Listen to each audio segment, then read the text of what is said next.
Pakistan army کے سربراہ general Qamar Javed Bajwa, ان کے پلانٹس کیا کہتے ہیں آپ کو؟ سر ان کے پلانٹ میں اب کیا عرض کروں، ان کے پلانٹ بہت ٹینشن والے ہیں. اچھا. ان کو تو بہت کچھ ٹینشن سے گزرنا ہوگا اور بہت کچھ سوچنا ہوگا کہ میں کیا کروں یا کیا نہ کروں. ان کے لیے بڑی کشمکش آ رہی ہے، آ نہیں رہی ہے بلکہ میں کہوں گا وہ آ چکی ہے. 5 نومبر سے وہ زیادہ ہو جائے گی. اچھا. اور اس کا ان پر بڑا اثر ہے اس ٹینشن کا، وہ ان کو برداشت کرنا پڑے گا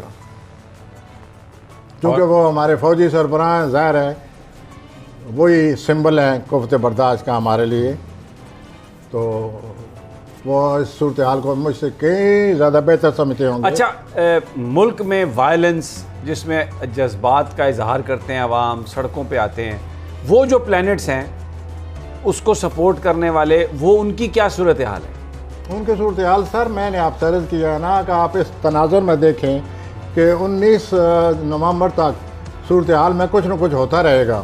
اس کا مطلب یہ ہے کہ وہ تو لگے رہیں گے. واضح نظر آ رہا ہے کہ کشیدگی ہے.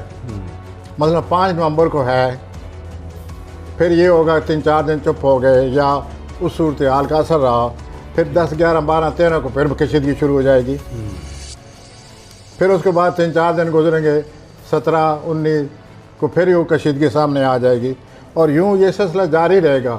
اب میں یہ کہنے سے قاصر ہوں، میں اس طرح شاید صورتحال کو ریڈ نہیں کر سکا کہ وہ کس معاملے میں یہ کشیدگی ہوگی، کیا یہی مسئلہ ہوگا یا کوئی اور مسئلہ ہوگا یا کوئی اور ہوگا. لیکن میں اس کو اس طرح بیان کروں گا کہ کوئی نہ کوئی ہوتا رہے گا. کشیدگی ہے کسی نہ کسی مسئلے میں، اسی میں ہے یا بیٹھے بیٹھے کوئی اور صورتحال سامنے آ جاتی ہے. اور یہ جو کوئی صورتحال ہے جس پلانٹ کے ماتحت یا جن پلانٹس کے ماتحت یہ صورتحال بننی ہے یا بنے گی، وہ اچانک بیٹھے بیٹھے غیر متوقع طور پر حالات پیدا کر دیتے ہیں. اس سے آپ اندازہ لگا لیں کہ کس قسم کے واقعات آ سکتے ہیں. اچھا، وزیر اعظم صاحب کو کچھ کامیابی حاصل ہوئی ہے، سعودی عرب سے پیسے لیے ہیں، ڈالر جس طرح اوپر جا رہا تھا وہ کچھ نیچے آیا ہے، پھر امریکہ کے جو امریکی جو صدر کے نمائندے ہیں جو بائیڈن، ان سے بھی ان کی ملاقات ہوئی. ایک ہمیں تھوڑا ان کا جو ڈپلومیٹک جو کوششیں ہیں اس میں ہمیں ایک بریک تھرو نظر آتا ہے، تو کچھ پلانٹس ان کی مدد بھی کر رہے ہیں. سر جب میں یہ بار بار کہہ رہا ہوں کہ اگلے مہینے ان کو احتیاط کرنی ہوگی. ٹھیک ہو 4-5 دن ایسے پلانٹ لگ رہے ہیں. ہمارے جو چیف ہیں باجوہ صاحب، ہمارے جو وزیر اعظم ہیں، ہمارے جو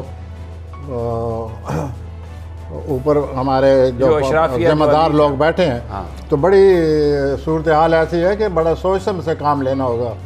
ٹھیک ہے. کشیدگی واضح نظر آ رہی ہے، بیٹھے بیٹھے غیر متوقع طور پر کوئی نہ کوئی مسئلہ بنتا رہے گا. ٹھیک ہو. اور پھر ظاہر ہے کہ اس کے لیے انسان کو اس مسئلے کو حل کرنے کے لیے کچھ نہ کچھ کرنا پڑے گا.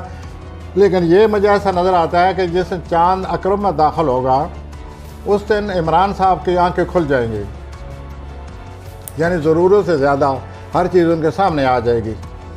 اور یہ کس دن ہوگا؟ اور وہ عمران صاحب کا وہ بڑا عجیب تجربہ ہو گیا ہے. وہ سمیع صاحب وہ تو یہاں تک سوچیں گے کہ کیا میں جن لوگوں کے ساتھ یہ کام کر رہا ہوں کیا اس میں میرا مستقبل ہے. اچھا. ہاں جی، یہ بھی صورتحال بننے والی ہے. وہ یہ سوچیں گے کہ کیا ان لوگوں کا قد کاٹ ہے کہ میں ان کے ساتھ چلوں گا یا یہ میرے ساتھ چلیں گے. وہ یہ سوچیں گے کہ میں اپنا کس طرح اپنی صورتحال کو اپنے سامنے رکھ کر ایڈجسٹ کروں ان لوگوں میں. تو یہ بہت بڑا فیصلہ ہے جو کہ ان کے اندرونی کیفیت کے بارے میں بتا رہا ہوں. جو پلانٹ کچھ نہ کچھ ہماری مدد کر دیتے ہیں کسی کے اندرونی کیفیت سمجھنے میں، تو وہ یہ سوچیں گے کہ میں ان لوگوں کے ساتھ کیا کروں، کیا کیلیبر ہے، کیا کرزم ہے ان کا، کیا میں مستقبل میں کوئی ان کے بارے میں پر امید ہو سکتا ہوں. تو یہ بڑی بڑی سوچ ہے. اور یہ اگر سوچ کر کوئی نیا فیصلہ کرتے ہیں تو ظاہر ہے پھر وہ سامنے آ جائے گا کہ انہوں نے اب صورتحال کو کس نقطہ نظر سے دیکھنا شروع کر دیا ہے.